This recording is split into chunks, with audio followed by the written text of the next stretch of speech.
Мікіта Тумаш, горад Маладзечна, дзяржаўная установа адукацыі, Маладзечанская санаторная школа-інтэрнат, 7 А клас, урывак з твора Змітрака Бядулі, на каляды к сыну.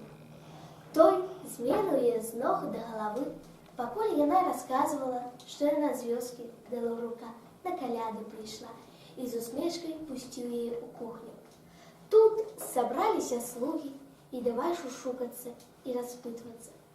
Тым часам адчыніліся дзверы з другой стараны, ды ўвайшоў малады пан у чорным суртуце. «Лаўручок мой! Сынок мой!» Як непрытомная кінулася да яго Тэкля. «Родненькі!» Ён раптам пачырванеў, паглядзеў на слуг, ды хрыпла крыкнуў. «Чаму вы пускаеце розных жабрачак шалёных? Ідзі, ідзі!» Звярнуўся да яе адрывіста, глуха. «Ідзі, старушка, я цябе не знаю». «А Лаўручок мой! А сынок мой! Маткі свае не пазнаеш! Гэта ж...» Ён бразнуў дзвярамі і пайшоў у пакоі. Той самай лёгкай выправадзіў яе за дзверы.